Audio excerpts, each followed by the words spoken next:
Biografia: Francisco Peixoto Lins, o médico Peixotinho.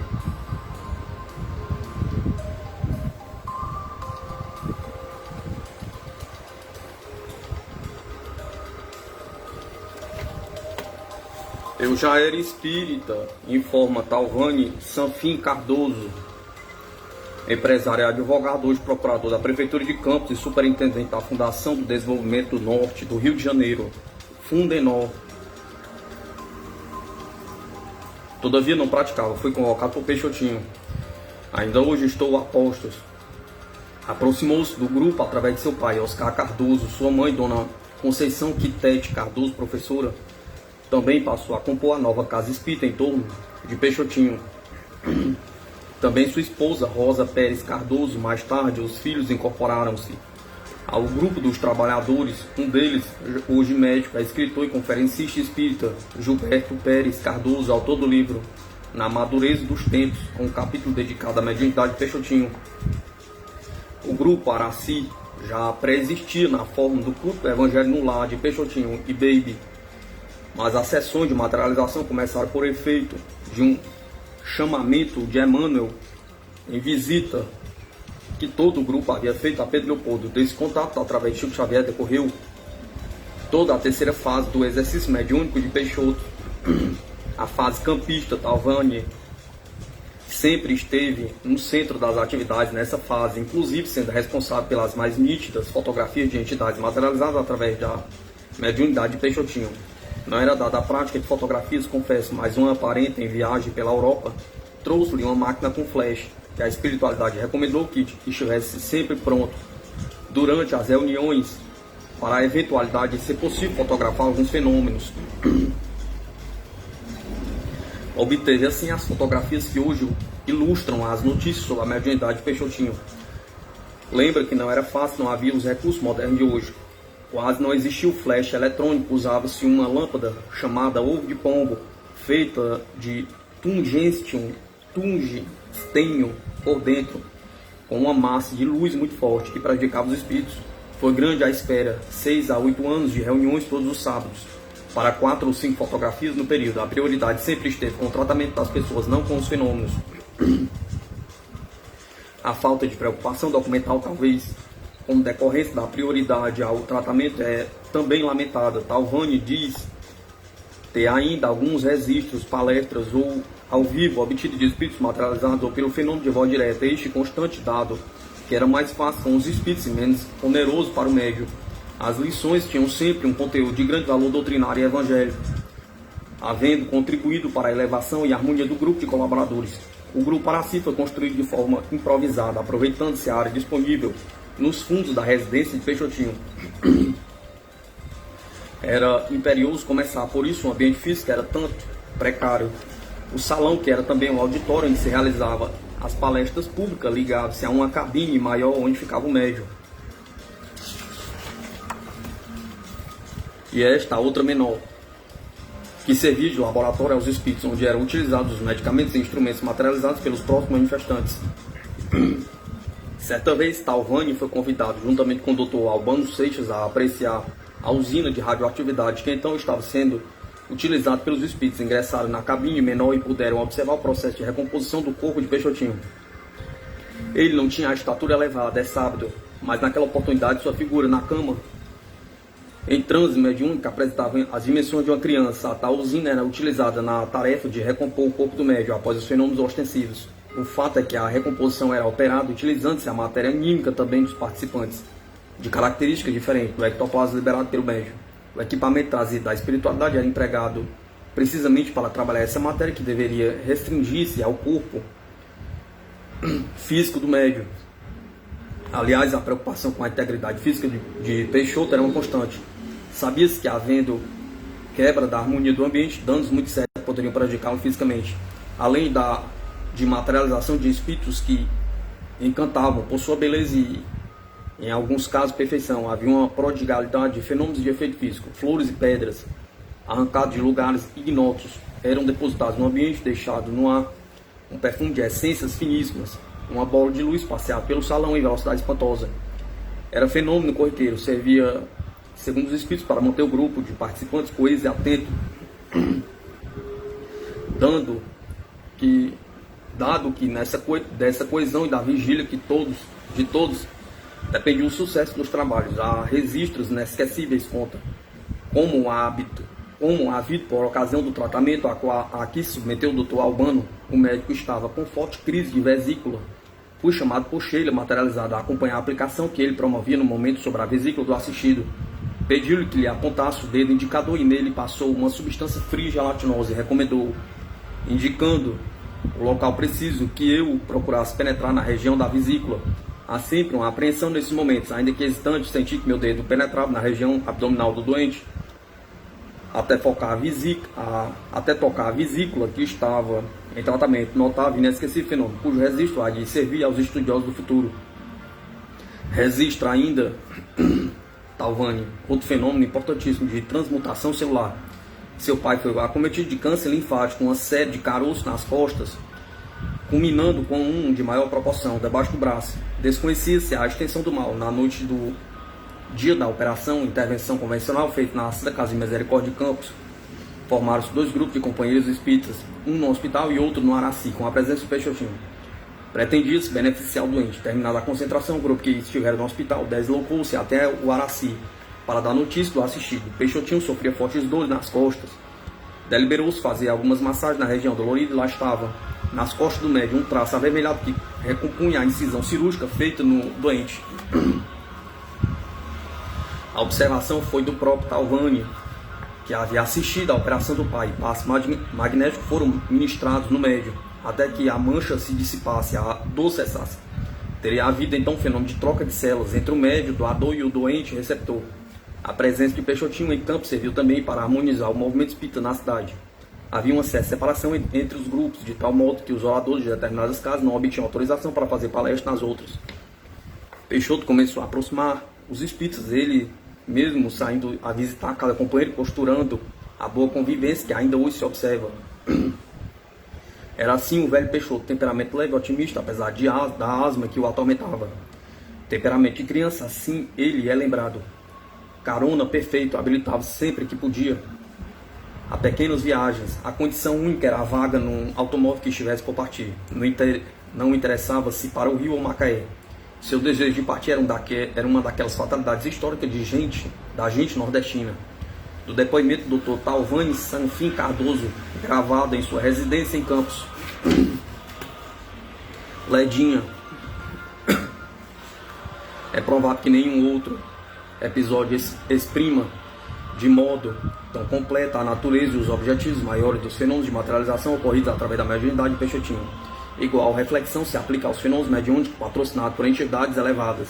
O caso Leda foi o que mais impressionou a então estudante de medicina Lenice Dias Campos, quando solteira Lenice Teixeira Dias, hoje médica no Rio de Janeiro. Os doentes assistidos pelos espíritos materializados submetidos-se a uma seleção através do receituário mediúnico. Os casos que deveriam ser objeto dos cuidados diretos da espiritualidade, identificados com a indicação clara do tratamento. Aqui não faltavam dados como o número de reuniões, em alguns casos a prioridade que deveria merecer em virtude da gravidade da doença. Dia da reunião semanal do André Luiz, apresentava-se uma moça jovem de seus 18 anos, linda.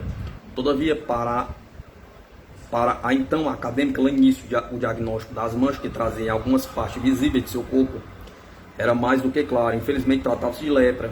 A estudante temeu. Teria havido erro no receituário mediúnico? Pergunta. Como pretendesse reverter um quadro que lhe parecia absolutamente consolidado, dever-se-ia esperar um milagre? Pergunta. Os primeiros contatos com a jovem doente foram, assim, um tanto constrangedores. Entretanto, não lhe era dado, nem a quem quer que fosse, interferir na indicação espiritual do tratamento direto. A moça foi admitida na reunião. Os fenômenos começaram a ocorrer com a prodigalidade dos dias mais felizes. O espírito de Sheila avocou-se o tratamento de Ledinha. A ela dirigidos como se fosse uma irmã querida. Os espíritos superiores sabem transformar os encontros com os necessitados em momentos de uma ternura infinita, como se fossem sonhados reencontros. O diálogo que se travou entre as duas pouca gente seria capaz de perceber. Foi uma conversa longa, suave e verdadeira. A moça chorava copiosamente, mas não era choro magoado. Suas lágrimas denotavam um reencontro consigo mesma, com seu destino com Deus. Concluí a reunião, uma nova Ledinha havia nascido. Aquela seria sua última tentativa. Segredara aos parentes e amigos. Não teria condições de suportar o peso da doença. Era demasiado forte para o seu espírito alegre e esperançoso de uma vida feliz. Caso não lograsse êxito no tratamento espiritual, sairia pela porta do suicídio.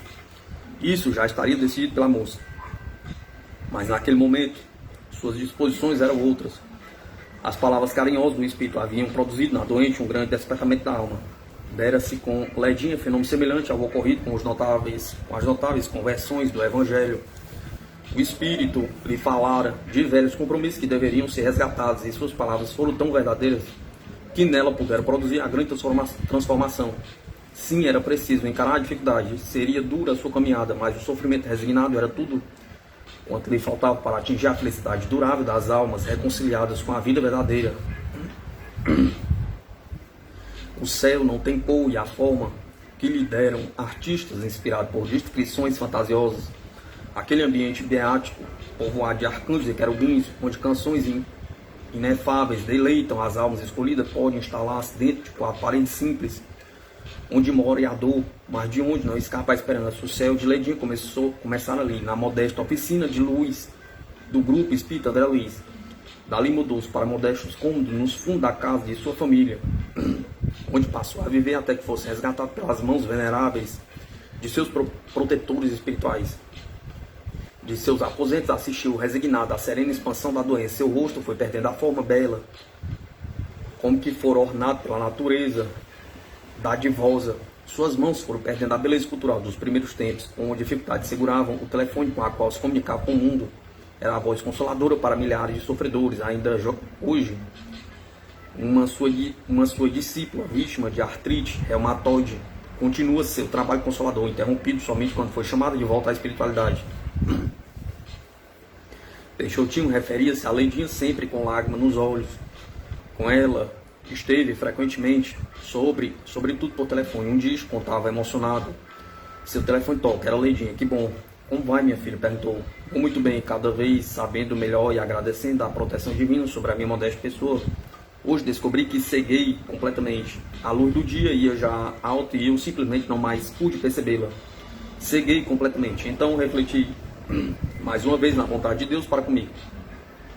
Interrompendo minha vista, Ele me poupa de ver a degradação progressiva do meu rosto, de minhas mãos, do meu corpo inteiro. A partir de agora, tudo isso será um segredo somente desvendado quando eu tiver a felicidade de regressar. Então, livre da vestimenta que me levou ao resgate das faltas do passado, ressurgirei em vestes alvas para sempre livres dos antigos tormentos. Um beijo, meu irmão. E o telefone desligou.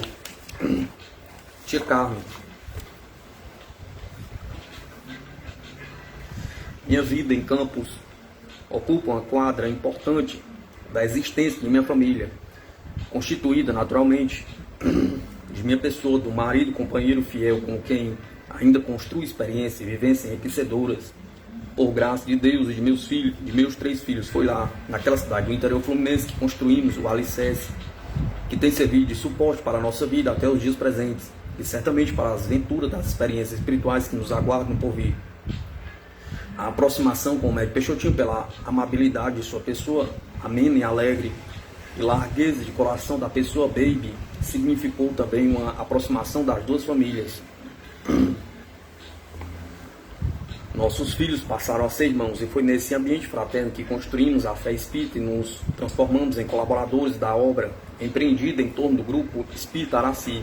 A conveniência fraterna estendia-se a diversos companheiros de trabalho espirituais e assistentes naquela casa cristã: Teresa Gonçalves, Ivone, Wilson, Werner, Talvani Cardoso, Dr. Albano Seixas Filhos, Adanete, Ramiro Viana, Guiomar e Lucas Vieira, Maria Mendes, Francisco Chagas, Iracema Santos, Castorina, Conceição e Oscar Cardoso, Zuleika, Lustosa e Afonsinho de Castro.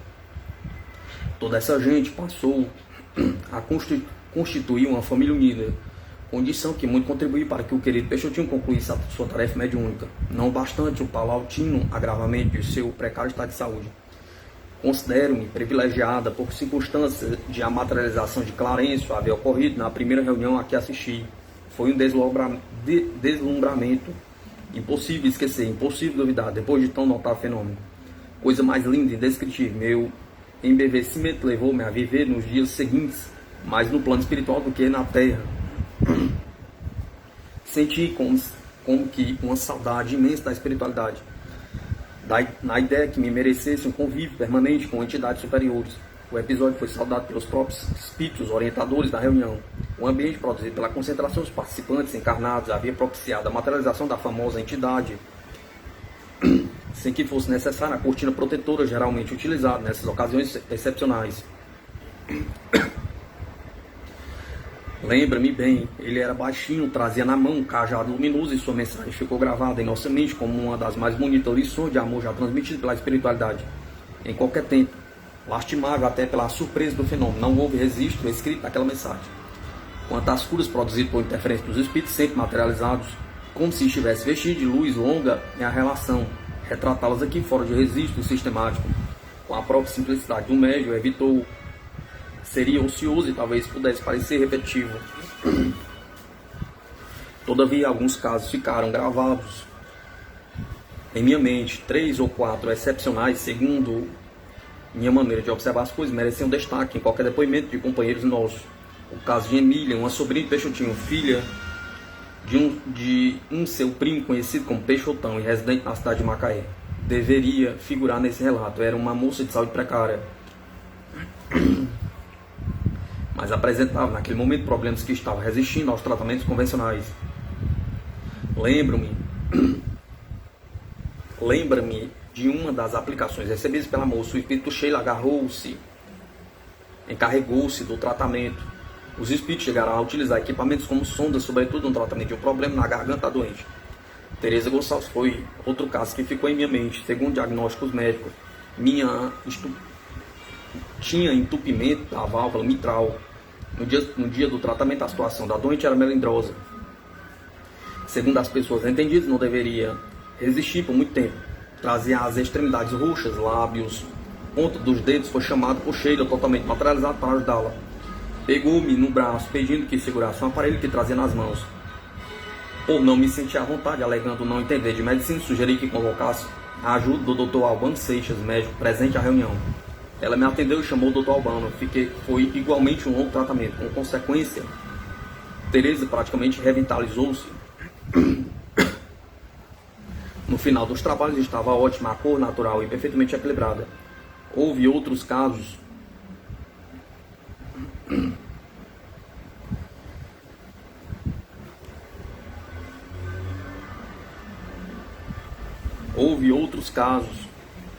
o de Dona Nair Vieira,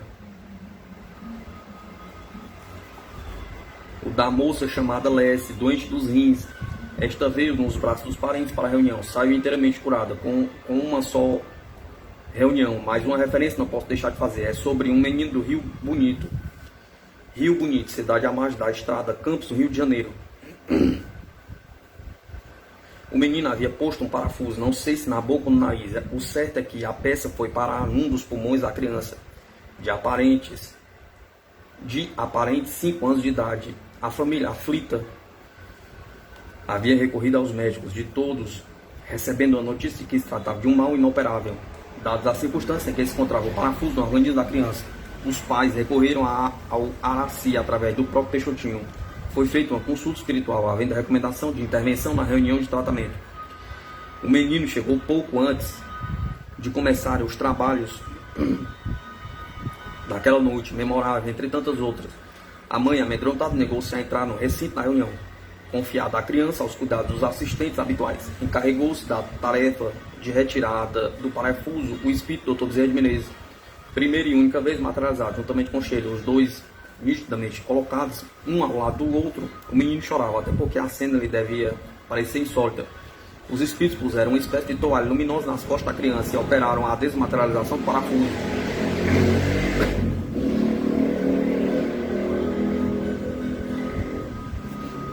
que apareceu nas mãos de um dos assistentes. O menino estava curado. Aí está, é o testemunho de uma colaboradora cuja experiência de vida, na vida de muitos trabalhos, tem valido, acima de tudo, pela circunstância de haver merecido a confiança da espiritualidade para o trabalho em favor dos menos favorecidos. Tia Lília,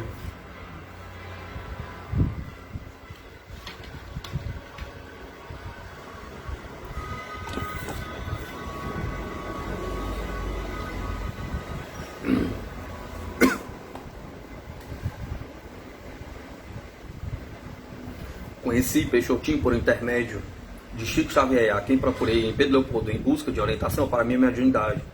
Nunca ouvira antes falar de Peixotinho, muito menos que ele residia em Campos, cidade onde morava com minha família. De volta para casa não precisei fazer muito esforço para achá-lo. Ele me chegou pelos jornais. A coluna social trazia notícia da instalação do culto evangélico no lar de Peixotinho, dava notícia do médium e de sua numerosa família, informando que o culto estava aberto aos membros da família espírita de Campos que desejassem confraternizar com o conhecido trabalhador da doutrina de Kardec. Fui ao culto e o culto se ampliou, mais tarde por elevado número de participantes. Na nova casa espírita de Campos, homenagem à filha desencarnada do médium grupo espírita Araci. Antes do Araci, Peixotinho frequentava o Joana d'Arc, onde ocorreram as primeiras reuniões de materialização a que assisti. Foi inesquecível para mim a primeira reunião de efeitos físicos que estive presente. Meu corpo foi, por assim dizer, radiografado. Na verdade, ocorreu um fenômeno inédito na literatura espírita, ainda em busca de quem o estude adequadamente. Não houve chapa radiográfica, nem outro recurso que pudesse lembrar a radiografia tradicional, nem mesmo esses modernos instrumentos hoje utilizados pelos médicos. Os participantes da reunião puderam ver detalhadamente meu esqueleto, como se estivesse envolvido por material incandescente, parecendo iluminado. No Araci fiz carreira completa, da mesa mediúnica aos labores das legionárias, como eram conhecidas as colaboradoras daquela abençoada casa espírita. Entre as bênçãos recebidas ali destaca a cura de penoso processo de cálculo renal. Certamente desses casos que podem levar seus portadores a sofrimentos atrozes e intermináveis. Foi operado em reunião no Araci, naturalmente, com Peixotinho na cabine e os benfeitores espirituais realizando um daqueles memoráveis tratamentos tópicos que tanto bem prodigalizaram durante os quase 30 anos de mediunato ativo do mesmo Peixotinho. No meu caso, o cálculo foi desmaterializado por Sheila numa operação que exigiu 8 dias de repouso. Recomendação que cumpri com rigor até a cura definitiva. É-me impossível resumir num pequeno depoimento minha vivência junto a Peixotinho. Pertencia ao grupo das pessoas que saíram a semear quanto puderam captar das amáveis entidades que conviviam conosco, como se fossem nossos parentes e amigos íntimos. Todavia desejo encerrar essas breves palavras com a visão de Clarence, que ainda mantenho viva. Para quem não se recorda, Clarence é aquele espírito orientador de André Luiz, apresentado por esse emissário da espiritualidade superior em nosso lar. Primeira das dezenas de obras importantíssimas ditadas por ele através da psicografia do crítico Xavier. Clarence materializou-se vestido com uma túnica de brocado, sendo as flores e ramagens prateadas, em fundo negro. De mão direta, trazia um cajado luminoso. Vi claramente toda a sua figura, nos mínimos detalhes. Seu rosto sereno e translúcido tinha a demarcá-lo abaixo da boca, uma barba rala, tipo chinês, terminando em ponta abaixo da boca, sem ser, porém, agressiva. A presença desse espírito de escola foi determinada, em primeiro lugar, pela mensagem que nos transmitiu, um dos momentos de maior espiritualidade de nossas reuniões, e pela circunstância de haver iluminado tão intensamente o salão, que todos nós vimos claramente, apesar da absoluta falta de luz no ambiente. No final da sublime aparição, Garcês se apresentou, igualmente materializado, indagando: sabem, porventura, quem os visitou? Pergunta. E ante nossa imensa expectativa, informou. Clarence concluiu: não pense que vocês vão vê-lo quando desencarnarem. Foi assim, pontilhada de emoções e lições de vida superior, minha convivência com o médium. Irmão e amigo Peixotinho, as imagens desse convívio são permanentes, o aprendizado dele decorrente insuperável. Durante toda a minha vida tenho feito muito esforço para não desmerecê-lo. Última reunião. A última reunião de tratamento com Peixotinho ocorreu pouco antes de seu desencarne. Apesar de seu estado de saúde cada vez mais precário, não lhe pareceu possível desatender a uma necessidade de família. Precisamente na casa de Eldon Alain Passos Vieira, sobrinho de Baby, iminente colaborador do Araci. Excepcionalmente, essa reunião foi realizada na própria residência do parente, circunstância que muito raramente ocorreu durante a vida missionária do médium. Maria Helena, esposa de Eldo Vieira e também trabalhador da doutrina espírita na cidade de Campos, que já houvera sido tratado pela espiritualidade em problema grave ocorrido durante a gestação de sua segunda filha, apresentava outro quadro preocupante. Havia projeto de intervenção cirúrgica convencional e urgente. Para a gravidade do caso, a espiritualidade interveio. A reunião obteve grande êxito. No final, pedaços de algodão e gás utilizados pelos espíritos foram varridos para o quintal. Com todo o cuidado, uma vez que estavam impregnados de radioatividade, reunidos no pé de um coqueirinho, foram queimados, tendo sido produzido fogo intenso que matou a árvore. Em outra parte deste livro já se falou de como foram sempre precários os registros dos fatos ocorridos durante as reuniões de materialização através de Peixotinho. Havia tanta prodigalidade de fenômenos, tanta intimidade com os espíritos, era tão rotineira a convivência com a espiritualidade que o grupo de pessoas beneficiárias ou testemunhas dos fenômenos negligenciava sua documentação. Esse, aliás, o caráter dominante das casas espíritas como um todo. Não há entre os espíritos posturas científicas, os fenômenos ocorrem ou deixam de ocorrer, sem que ao menos um processo de registro formal seja feito, em franca oposição ao comportamento do codificador e seus seguidores mais próximos, graças a cujo empenho e disciplina temos hoje um monumento notável da obra kardeciana. Há pormenores narrados hoje por contemporâneos de Peixotinho e seus familiares que mereceriam um estudo mais aprofundado. Aqui e ali neste livro procuramos incluir algumas observações cujo objetivo de vê-las mais tarde aproveitadas. Havia, por exemplo, o emprego por parte dos espíritos de equipamentos curiosos. Noutra parte, demos notícia de que alguns desses equipamentos eram comparáveis aos modernos recursos hoje empregados em consultórios e hospitais. Ultrassons, raios laser, os processos de mapeamento computadorizado. No depoimento de Eldo Vieira, como noutros, inclusive de profissionais médicos, notamos a informação de um metal radioativo empregado pelos espíritos, o qual teria sido examinado por alguns participantes das reuniões. Circunstância interessante é que, antes de cederem o material para exame dos encarnados, os espíritos juntavam as mãos dessas pessoas como uma espécie de óleo que evitava queimaduras. O próprio Eldo Vieira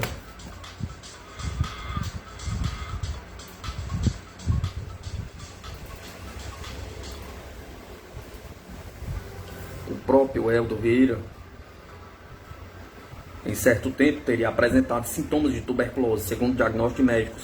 Naturalmente, você pode prever o constrangimento de tal informação com recomendações rigorosas de isolamento, a evitar a contaminação da mulher e filhos. Na reunião seguinte ao diagnóstico fatídico, lá estava o colaborador recebendo tratamento tópico dos espíritos, espantados com a falha dos médicos terrestres. Na verdade, não havia que pudesse justificar um tal diagnóstico num suposto doente. Para demonstrar seu acerto, os espíritos providenciaram uma radiografia. Ouviu-se claramente um ruído de um papel aluminizado. Testemunha o próprio Eldo e alguns outros procedimentos para a documentação radiográfica. Ao fim, a radiografia pronta a informação de que não havia lesão pulmonar.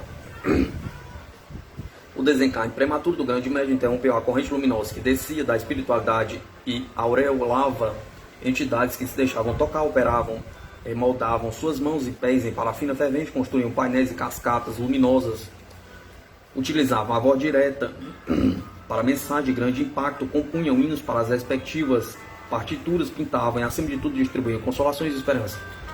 A última reunião, a despeito de ter sido realizada com o médico debilitado e já incapaz de reagir ao enfisema que consumia suas últimas energias físicas, foi mais um gesto de amor dos muitos que ainda hoje emocionam aqueles que tiveram a felicidade de com ele conviver e dele receber as generosas dádivas celestes.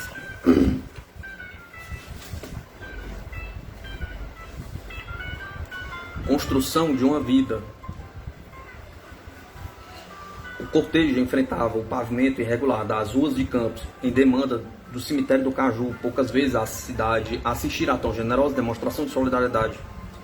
Gente simples misturava-se à expressiva figura da sociedade campista, no adeus ao capitão Peixoto.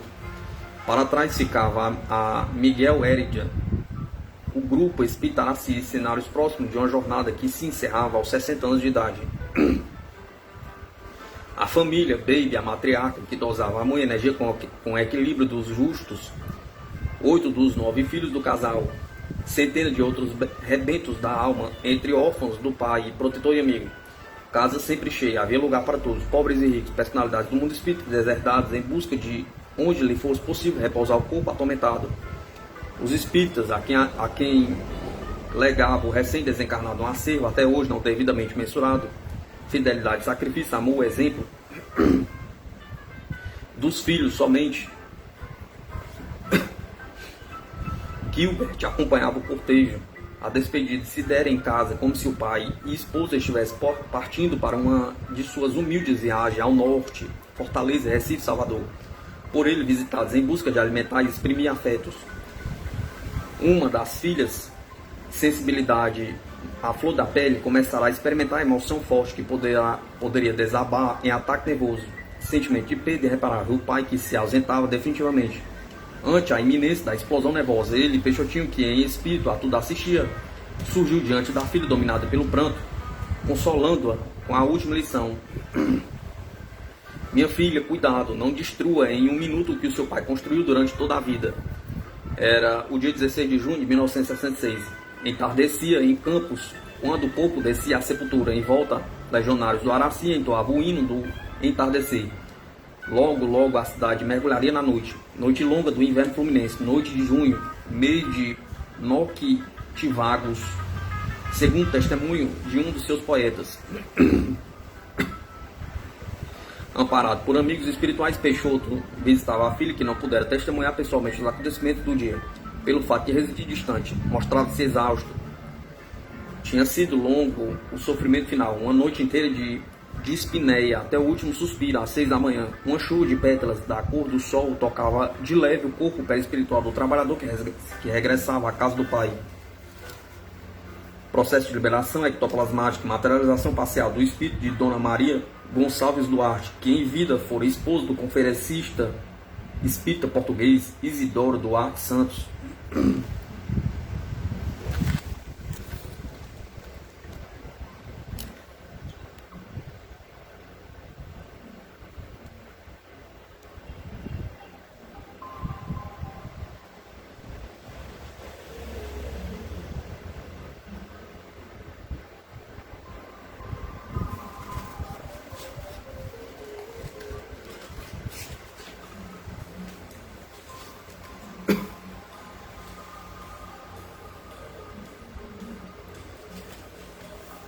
A seguir, os depoimentos escritos obtidos de parentes, amigos, confrades, para acentuar o caráter documental desta obra. O autor procurou respeitar o estilo e o conteúdo de cada contribuição.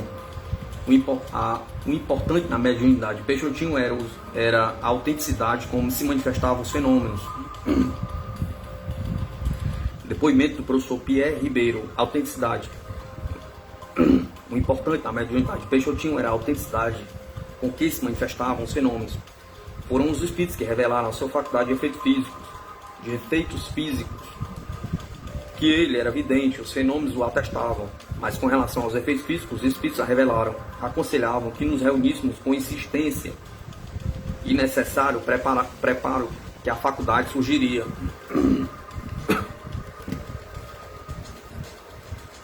Levamos mais de um ano experimentando e nos preparando para a grande tarefa. Não foi fácil.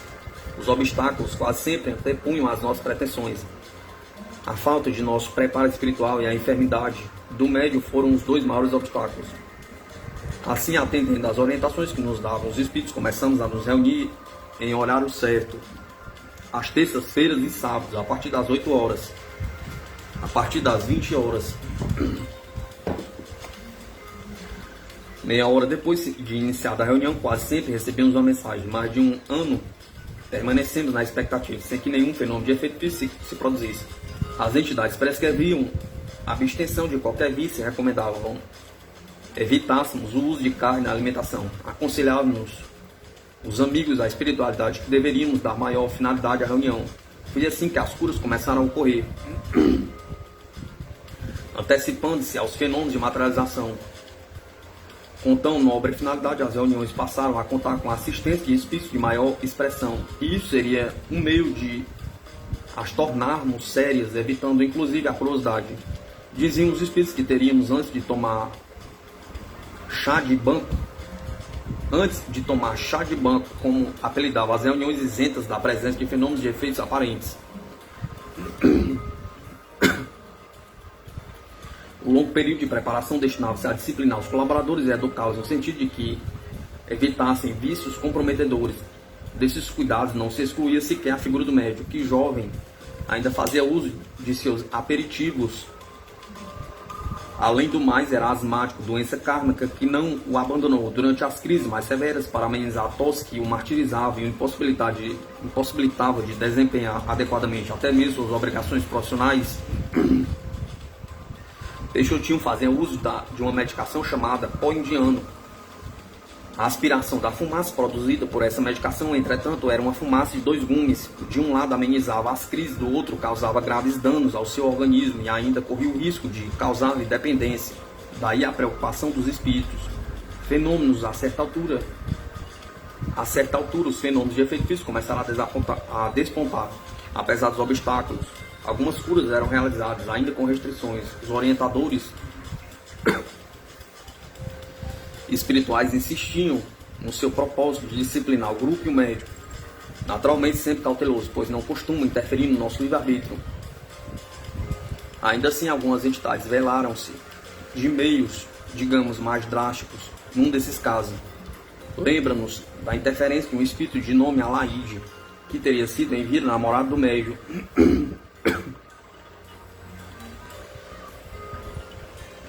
Desencarnaram muito moço. Atribuiu-se a esse espírito um episódio interessante. Vejamos. Estávamos todos no grupo espírita Pedro, numa tarde de calor intenso. Peixotinho chegou do quartel fardado, retirou o dolma e colocou em cima do banco. No bolso do dolma havia um frasco de pó indiano. Concluída consulta à espiritualidade destinada a atender um caso de emergência, verificamos que uma pedra de regular tamanho caía sobre o bolso do dito casaco, onde se encontrava o tal frasco de pó indiano, reduzindo o frasco a pedaços e espalhando o seu conteúdo, de tal modo que ficou inapropriável. De outra feita, estava ele em casa, sob crise fortíssima, sem conseguir acender o fósforo para produzir a fumaça do remédio. Um sopro vigoroso apagava a chama e espalhava o conteúdo da medicação. Fazendo nova tentativa desta feita, um vento forte abriu as janelas, deixando à vista um rosto que repetiu o sopro e novamente impediu o uso do remédio. Assim, muitas vezes, o médico consumia toda a caixa de fósforo e não conseguia seu intento. Após 3 dias de luta, sem que conseguisse fazer uso da referida medicação, Garcês, um espírito de grande elevação e que viria a ser um dos orientadores dos trabalhos de materialização, recomendou o uso de outra medicação menos tóxica e sem os perigos da dependência. Trata-se de um produto inalante que Peixotinho haveria de usar até praticamente o fim de sua vida. Evitada a dependência ao medicamento já indicado, então os espíritos voltaram-se para combater o uso por parte do médico de qualquer tipo de bebida alcoólica, ainda que fosse um aperitivo ou eventual. A mediunidade de Peixotinho tomava corpo. O grupo Pedro era, por assim dizer, um laboratório onde se trabalhava um médium, onde os colaboradores aprendiam a dar apoio às atividades mediúnicas que estavam por vir. O receituário avolumou-se. O uso exclusivo da homeopatia, a que todos recordariam com frequência. Peixotinho tinha tal confiança nessa medicação que não admitia tratar seus filhos senão através desse recurso. Nesse propósito, sempre foi acompanhado por sua esposa, Baby. Aliás, um verdadeiro espírito protetor que a seu lado facilitava o seu trabalho mediúnico, oferecendo a necessária cobertura para que atendidas fossem com solicitude e disciplina as orientações dos benfeitores espirituais. Araci, a coisa ia nesse pé, lá pelos idos de 1939, quando dificuldade de saúde observadas na filhinha Araci o levaram a recorrer a um consulto espiritual. Diferentemente de outras ocasiões, os espíritos abstiveram-se de medicar a criança e recomendaram consultar um médico, advertindo que se tratava de um caso grave.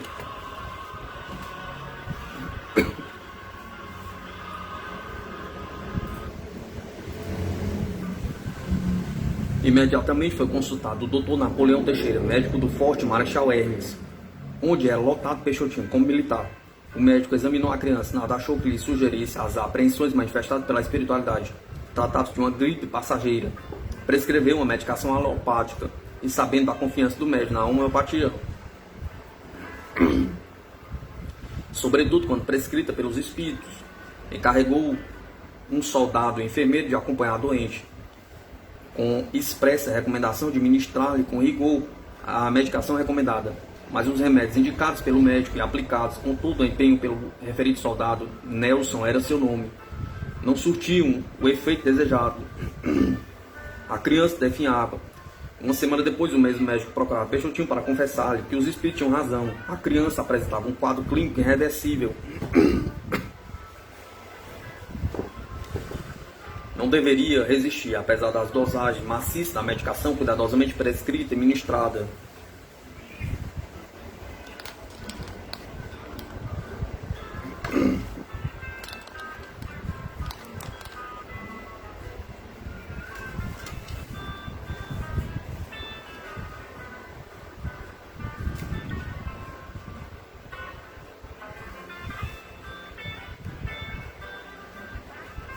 Araci desencarnou.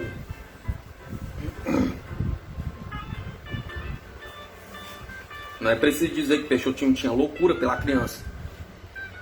Algumas semanas depois do desenlace, começou a aparecer ao pai, assumindo o aspecto infantil com que desencarnara. Travou-se a partir de então a luta que haveria de prepará-lo definitivamente para a grande missão que trouxera na Terra.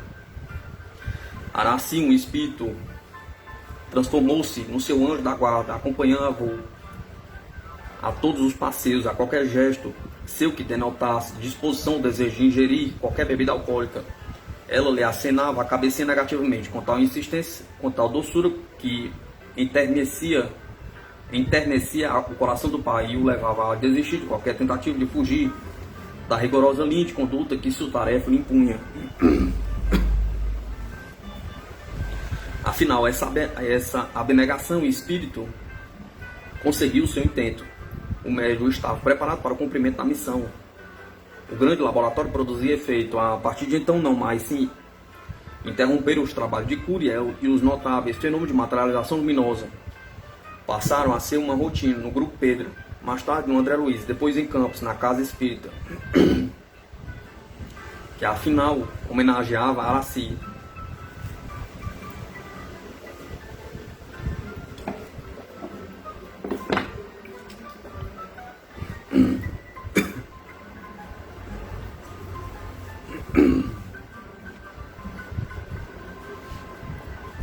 Este caso eu o apresento como um exemplo autêntico de espírito que vem à Terra em estada curtíssima, 2 anos apenas, com o abençoado objetivo de salvar a alma amiga. Neste caso, um grande médium da derrocada.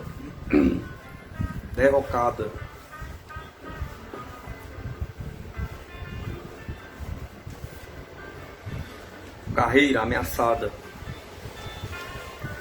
No começo dos trabalhos de efeito físico, Peixotinho andou muito doente, preocupando o médico de Forte Marechal Hermes. Foi examinado por outros médicos e ficou combinado que ele seria reformado. Não apresentava condições físicas compatíveis com a função militar. Isso preocupou a todos, principalmente a família, pois os filhos ainda eram muito pequenos. Ele estava no início da carreira. Logo, a reforma naquele momento significaria um provento insuficiente para atender às necessidades domésticas. E certamente os problemas de ordem física dificultariam novas tentativas profissionais. Munido de parecer dos médicos, foi ele mandado para o serviço médico do Exército no Rio de Janeiro, a fim de ser submetido a uma junta médico-militar que definiria sua situação. Nessa altura, os espíritos já estavam cuidando do seu organismo para habilitá-lo aos trabalhos de efeito físico. Os exames médicos a que se submeteu merecem atenção especial.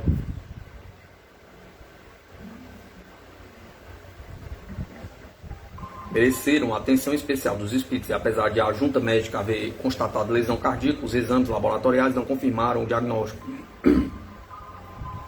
Assim, ele poderia continuar no exército, fato que se apresenta como uma vitória do trabalho da espiritualidade. Mais tarde, uma entidade materializada confessava haver contribuído para reorientar o parecer final da junta médica, transmitindo aos clínicos os valores morais, a disciplina, a lealdade do militar ao serviço do exército. No final, esses valores levados em consideração prevaleceram sobre os de ordem eminentemente física, levando a junta a considerá-lo apto e até reabilitá-lo à nova promoção. De qualquer forma, o episódio suscitou os mais diferentes comentários. Afinal, não houvera qualquer tipo de interferência pessoal em favor do médium. Tal procedimento não se coadunava com a ética espírita, e mesmo assim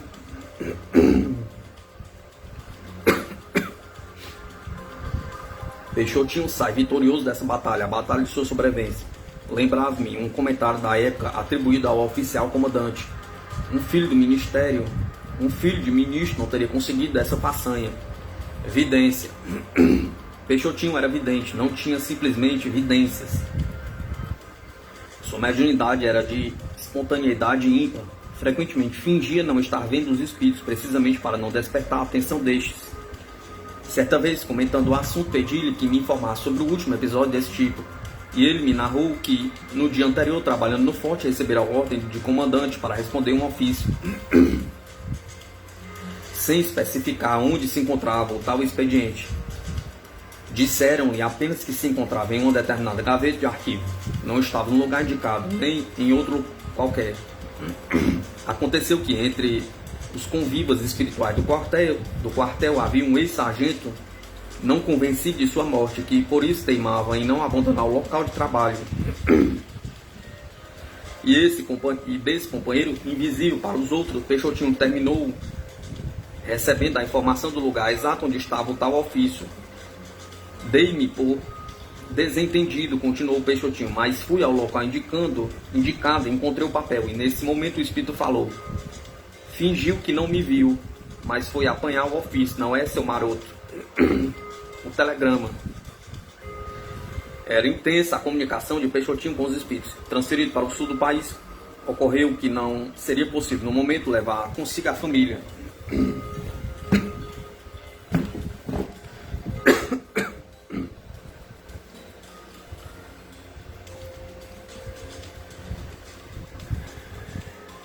Baby estava nos últimos dias de gravidez e resolveu então antecipar-se na viagem. Depois de instalado na nova cidade, viria buscar a família, já então provavelmente acrescentada de mais um membro. Baby dá à luz a uma menina, nascia Alcione. Antes que lhe mandasse dizer, recebe ela um telegrama do marido, felicitando-a pelo nascimento da filha, no mesmo dia do parto. Isso numa época de comunicações difíceis, e em que o sexo das crianças permanecia em segredo até o momento do nascimento. Injeção de éter. Não se sabe a que pretexto um espírito dava, por seu intermédio, uma comunicação em pleno quartel. Assistindo ao fenômeno, estava um médico descrente, disposto a desmoralizar o médium, aplicou-lhe uma injeção de éter. Estando o médium ainda em transe, o espírito continuou falando por quase 1 hora, sem que o Peixotinho denotasse qualquer tipo de dor. Na comunicação, a entidade deu uma lição de moral no médico.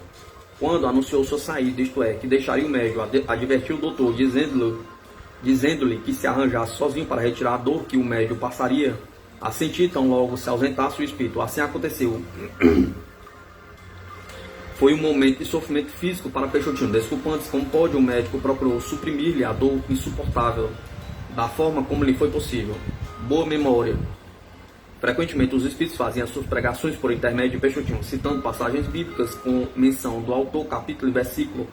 Ao início deste trabalho, todos ficavam admirados na precisão desses dados, que eram cuidadosamente anotados durante a mensagem, para serem cotejados depois. Jamais encontramos discrepância, as citações eram literais. Esse fato era tanto mais admirável quanto sabíamos que Peixotinho ele mesmo era incapaz de guardar na memória qualquer versículo ou capítulo da Bíblia. Em suas conversas nunca foi homem de tribuna, citava adequadamente o Evangelho, sem nunca fazer indicações numéricas de localização nos enunciados bíblicos. Outro fato admirável, desde os primeiros tempos, era a perfeita adequação entre as citações do desenvolvimento doutrinário do assunto, técnica que, à época, anos 30 e 40, começou a ser praticada pelo inigualável Francisco Cândido Xavier. ATP. Uma de suas filhas apanhou ludismo. Ela tinha confiança absoluta nos espíritos, pois somente tratava da saúde dos filhos com a homeopatia indicada pela espiritualidade. Todavia, no caso, era preciso um tratamento mais enérgico, de efeito mais rápido. A tal recomendação vinha dos próprios espíritos. Estavam em plena guerra, lá pelos idos de 1943.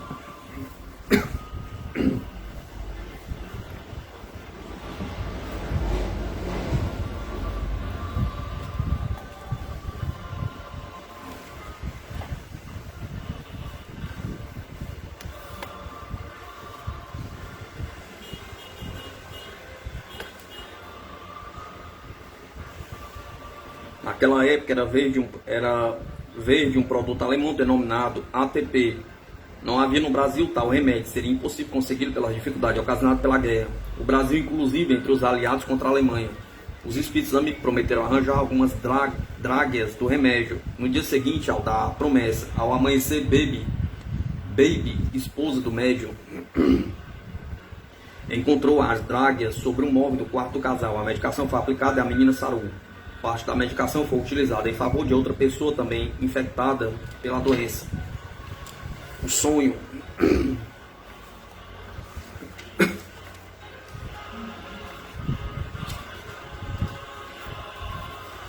Uma certa mocinha residente nas proximidades de Macaé sonhou que tinha estado na guerra e levaram um tiro na região dos intestinos.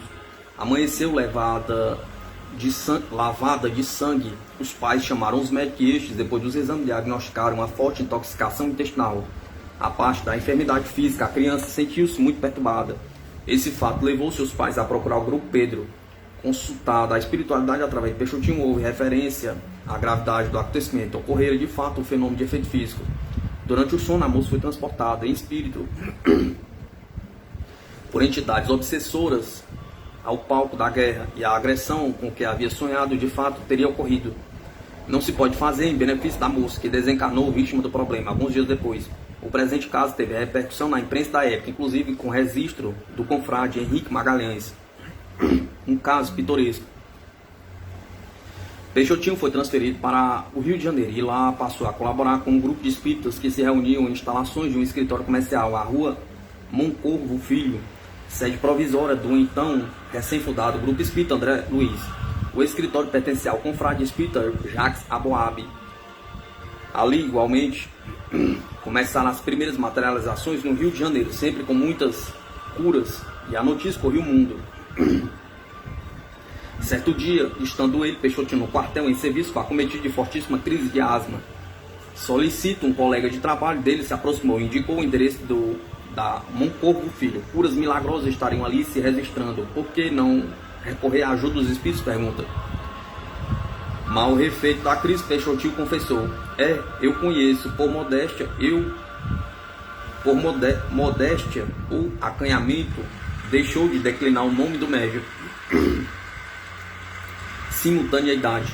Certa vez, no Grupo Espírita, Pedro dirigiu uma reunião de desobsessão, doutrinando espíritos, e ao mesmo tempo recebia mensagem psicografada versando assuntos sem qualquer semelhança com a doutrinação que estava promovendo oralmente. Esses prodígios na mediunidade de Peixotinho eram frequentes. Como surgiu o espírito de Sheila? Era a reunião de desobsessão que habitualmente se fazia no Grupo Pedro. Comunicava-se um espírito fazendo referência à guerra na Alemanha. Estava perturbado. O doutrinador conseguiu conversar com ele, afastando a perturbação inicial e conseguindo uma comunicação razoável. Informou a entidade então que era espírita na Alemanha, onde residia seu pai, um médico homeopata espírita e uma irmã. Foram convocados para a guerra. No primeiro combate com a Polônia, na qualidade de tenente, foram destacados, entre outros, para passar pelas armas um grupo de inimigos vencidos. Negaram-se a matar a sangue frio, dizendo que esse procedimento entrava em choque com suas convicções religiosas cristãs. Havia aceito a convocação para a guerra por respeito ao seu país, mas fora do palco de luta, diante de adversários presos indefesos, não lhe parecia lícito matar. Diante da recusa, foi condenado como traidor e executado junto com os ditos inimigos. Na conversa que manteve com o doutrinador, informou que a partir de sua recusa de matar, sentiu-se anestesiado, de tal modo que efetivamente nada sofreu com a morte, sendo aquele momento o primeiro ato de que participava conscientemente. Como espírito desencarnado e já então esclarecido de sua atual situação, perguntando por que havia chegado a uma região tão remota em relação à sua terra distante, disse poder identificar, naquele momento, uma afinidade com um membro de nossa reunião. No final, disse chamar-se Fritz, nome muito comum na época entre os alemães e que tinha o mesmo nome de seu pai, médico. Por isso, por fim, informou que havia deixado uma irmã de nome Sheila, musicista. A partir dessas reuniões, a partir dessa primeira comunicação, essa entidade compareceu outras vezes às nossas reuniões, inclusive para informar que havia dado notícia pelos canais mediúnicos de nosso grupo, a irmã ainda encarnada, exortando-nos a tentar uma comunicação por carta com a Alemanha, no propósito de confirmar suas informações. A coisa ia nesse pé quando, certa vez, ele se comunica muito aflito, dizendo que um avião havia caído sobre sua antiga residência, matando o pai. A irmã estaria ferida de morte e pedíamos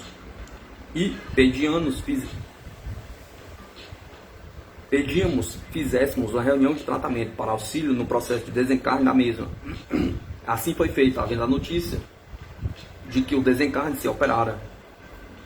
Com a ajuda de nossa modesta reunião, um fato dessa natureza somente os espíritos convictos poderão admitir.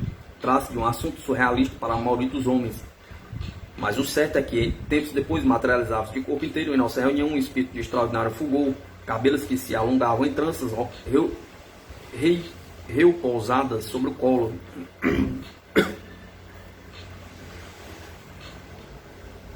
Sempre exalando um maravilhoso perfume, inteligência rica de sentimentos, tornou-se muito querida de todos nós do Brasil espírita. Certa vez deu uma música escrita em notas musicais e ainda a letra através da escrita direta pediu apenas que na reunião estivesse um musicista. Isto foi feito. Tínhamos um confrade muito querido, muito espiritualizado, que passou a frequentar a reunião a partir de então. Trata-se de Argemiro Rubens, já desencarnado. Um achado. Naqueles dias felizes em que, através das materializações, vivíamos em contato com espíritos amigos, um deles de nome Alaide, que na Terra fora nossa conhecida, com a intenção de nos ajudar em nossas obras de assistência social, prometeu que iríamos trazer uma pedra preciosa, dizia, um brilhante, para ser vendida e assim transformar-se nos recursos necessários à consolidação de nossa tarefa.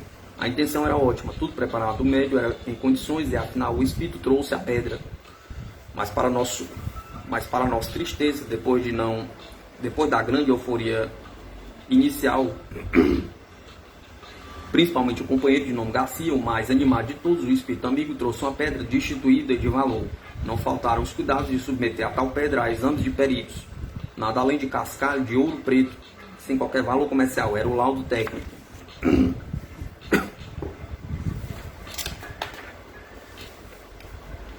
Os espíritos sabem o que fazem. Depois, jovialmente, explicou que havia encontrado efetivamente um diamante de alto custo, mas não recebeu dos mentores autorização de transportá-lo para o recinto da reunião. Ante a vedação superior, o espírito transmitiu intuitivamente a um modesto garimpeiro que estava quebrando milhares para alimentar seus pintos. E a pedra foi por ele encontrada naturalmente como prêmio aos seus merecimentos de trabalhador naquela área. Semana seguinte, os jornais noticiaram que na região de Ouro Preto, coincidentemente com o que houvera informado o espírito, havia sido encontrado um diamante de alto valor. Estima-se, mais uma vez, que nenhum dos episódios tenha merecido registro escrito de nossa parte, nem mesmo o recorte dos jornais que pudessem, de futuro, ser cortejados com as anotações de nosso grupo, a oferecer documentação histórica desses fatos notáveis. Cura de um cego em Portugal.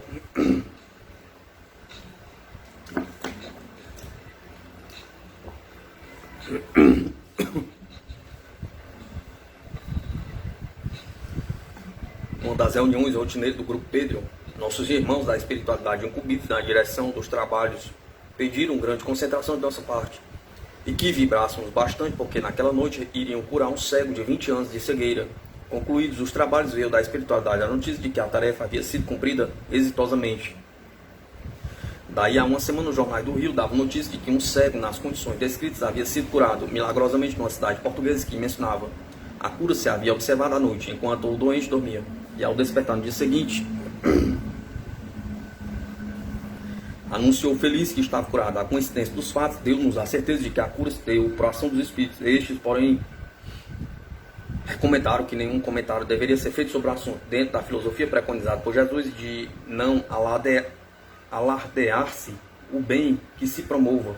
Quanto a nós, sequer guardávamos os recortes de jornais e hoje lamentamos nossa incúria diante de fatos tão importantes que deveriam ser exige um comportamento mais científico de nossa parte, em consonância inclusive com o caráter científico da doutrina espírita. Cura do tifo na própria esposa.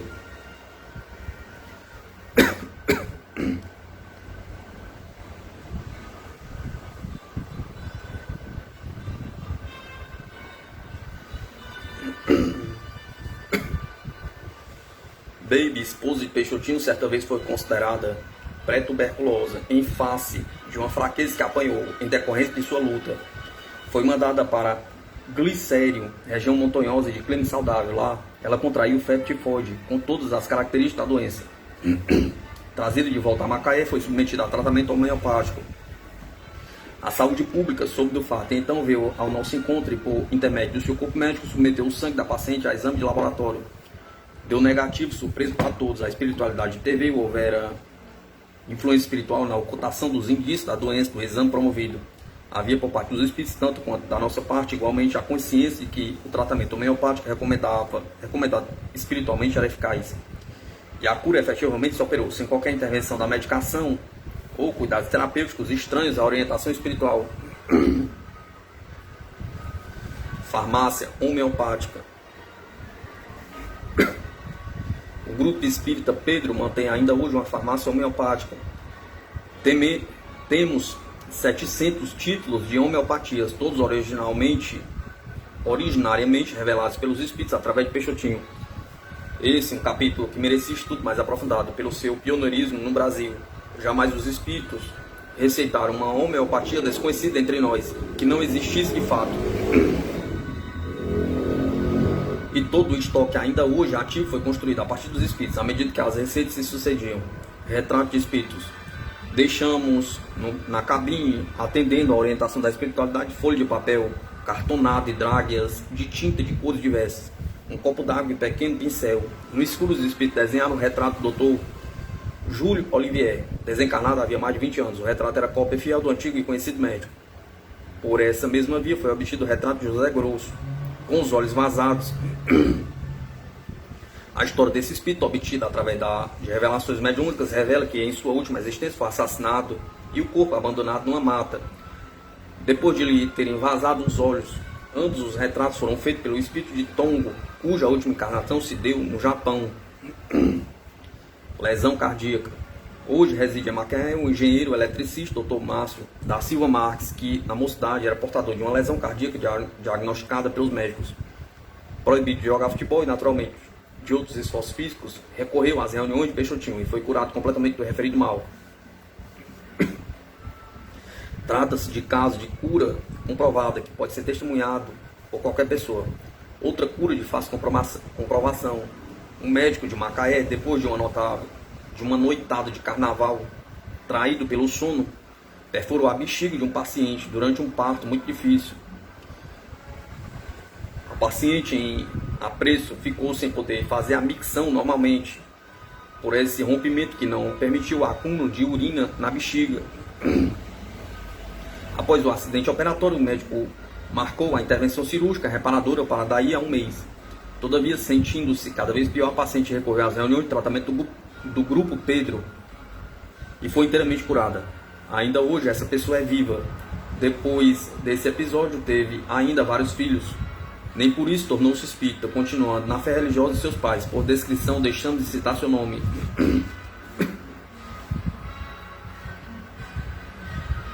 Mudança de caligrafia. O tipo de letra variava de acordo com o espírito comunicante. Dentre eles havia um que usava o sobrenome de Fonseca, muito conhecido em nosso meio e bastante evangelizado.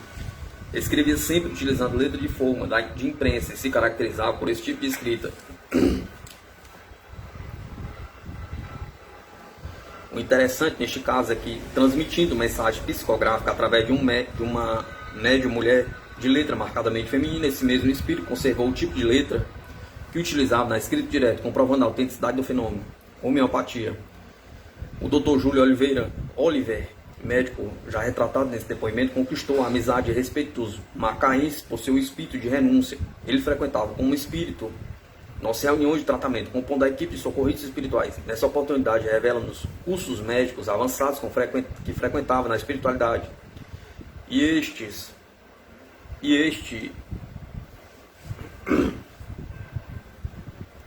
entre esses cursos estavam a homeopatia e a fluidoterapia, um caso especial de materialização. Em 1952, Peixotinho visitou sua cidade natal, Fortaleza, da qual saíra aos 18 anos de idade. Lá, atendendo a família espírita local, realizou algumas reuniões de tratamento, nas quais ocorreram notáveis fenômenos. Numa dessas reuniões, materializou-se o espírito da Dona Maria Gonçalves Duarte, esposa desencarnada do conferencista espírita português, senhor Isidoro Duarte Santos.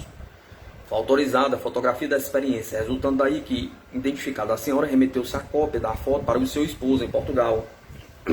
Essa foto foi publicada pela revista Estudos Psíquicos, editada naquele país, ao lado de uma fotografia da senhora quando ainda encarnada. A identidade de traços é total. O interessante no caso é que a pessoa em apreço jamais estivera no Brasil. Desse acontecimento resultou a vinda de Isidoro Duarte Santos ao Brasil. A essa altura, Peixotinho já estava residindo em Campos e, coincidentemente, numa das fases difíceis de sua saúde, sempre precária. Ainda assim, compareceu à reunião regular de sua nova casa espírita, tendo sido admitida a presença do citado escritor. Nessa reunião, o mesmo espírito de Dona Maria voltou a materializar-se na presença do ex-esposo, em momento de grande emoção para os dois. A materialização não pôde ser total, não apresentando a mesma nitidez da primeira. O esposo, habituado a uma atividade crítica, pediu ao espírito que lhe oferecesse uma prova mais contundente de sua identidade. O espírito da mulher fez surgir na sala o perfume que o casal costumava usar, de cuja existência nenhuma outra pessoa estava informada.